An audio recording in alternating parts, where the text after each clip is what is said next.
क्योंकि हम ये देख रहे हैं कि पाकिस्तानी मईशत के लिए अच्छी खबरें सामने आना शुरू हो गई हैं और तारीख में पहली बार है कि पाकिस्तान स्टॉक एक्सचेंज 100 इंडेक्स 71,000 की हद पार कर गया है। ये दीगर ममालिक का पाकिस्तान पर ट्रस्ट ही है जो मार्केट अब बेहतर हो रही है। कारोबारी हफ्ते के पहले रोज़ कारोबार में मस्बत रुझान देखने को मिला।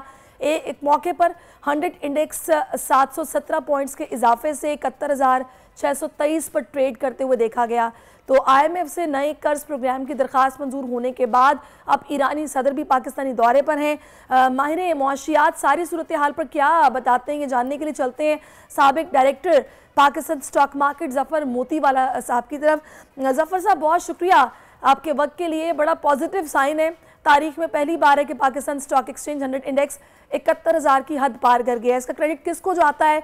क्या पॉलिसी के तहत स्टॉक मार्केट को सहारा दिया जा रहा है? मैं दूंगा फॉरेन इन्वेस्टमेंट पोर्टफोलियो के जो है ना, वो उनको दूंगा सीपी को। उन्होंने मार्केट में जब लोकल इन्वेस्टर पोर्टफोलियो को हैंडल करने वाले फंड मैनेजर्स नहीं काम कर रहे थे तो वो एक्टिव हो गए थे। और फिर सोने पर सुहागा जो प्राइवेटाइजेशन की स्कीमों की स्पीड अप दिखाने का गवर्नमेंट ने कहा है, वो शो कर रहा है कि अब ये वाइट एलिफेंट जो है हमारे मुल्क से अब ये खत्म होंगे और ये मुसीबत जो हमारे ऊपर पड़ी हुई है सालों से, ये खत्म हो जाएगी। तो मैं क्रेडिट इनको पहले दूंगा। फिर गवर्नमेंट की पॉलिसी कि भाई वो IMF से डील करने, IMF से लॉन्गर वर्जन देने, IMF से ज्यादा पैसे लेने, ज़फ़र साहब ये भी बताएगा। तो ये भी सही। ज़फ़र साहब, IMF से नए कर्जे की दरखास्त की मंजूरी का स्टॉक मार्केट पर क्या असर पड़ेगा? जी बिल्कुल पड़ेगा। और ये वक्त जो आया था पावर वक्त मत करना है, पावर वक्त जो आया था जो इसका क्या कहते हैं सऊदीया का, ये भी हमारे लिए बहुत अच्छा आया है। अभी ईरान से भी जो MOU साइन हो रहे हैं वो भी अच्छे आए हैं। तो ये सब ओवरऑल सिचुएशन बेहतरी की तरफ जा रही है।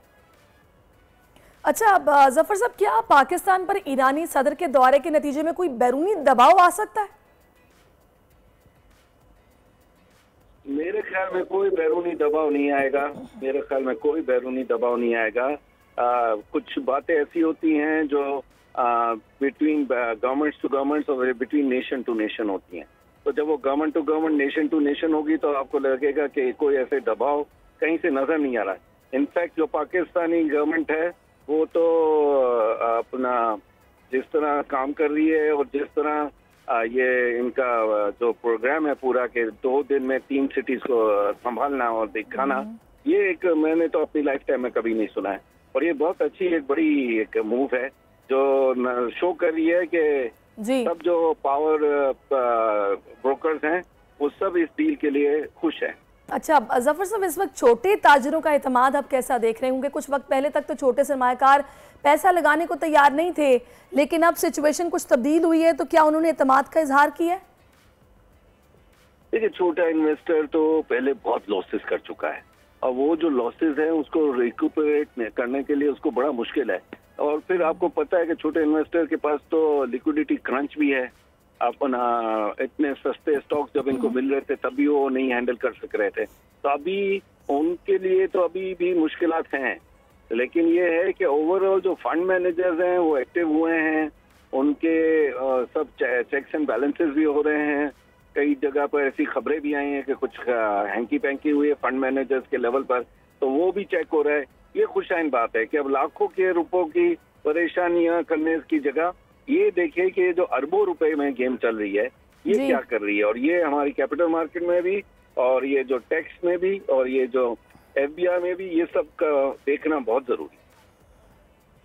अच्छा, ज़फ़र साहब, स्टॉक मार्केट के लिए क्या कोई लॉन्ग टर्म प्लानिंग की गुंजाइश होती है? कारोबारी तबका या फिर सरमाएदार कैसे इसमें अपना किरदार इन लॉन्ग रन अदा कर सकते हैं? बहुत से तरीके हैं। हर साल हम देते थे कि भाई आप जो लिस्टेड कंपनियां हैं उनके टैक्सेशन में डिफरेंस करें नॉन लिस्टेड से, ताकि नॉन लिस्टेड भी लिस्टेड आए। फिर IPOs आए।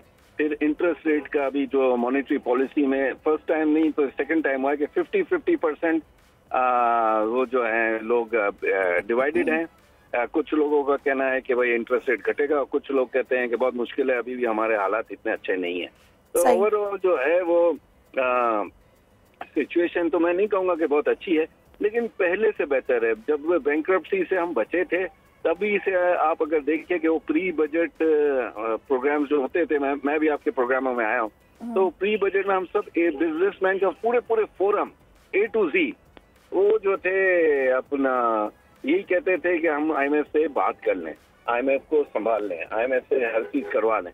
अब जब IMF से ये जो जिदबाजी थी कि नहीं करना है, न करना है, ये खत्म हुई है और स्मूथ रनिंग है, तो उसका बेहतरी की तरफ जाना तो था ही ना आखिर, क्योंकि 25 करोड़ आवाम बगैर कर्जा लिए कैश ट्रैप तकलीफ में और इंपोर्ट बंद, डॉलर की हाई प्राइसेस, इंटरेस्ट रेट की हाई प्राइसेस, ये सब आप हैंडल ही नहीं कर सकते थे बगैर IMF।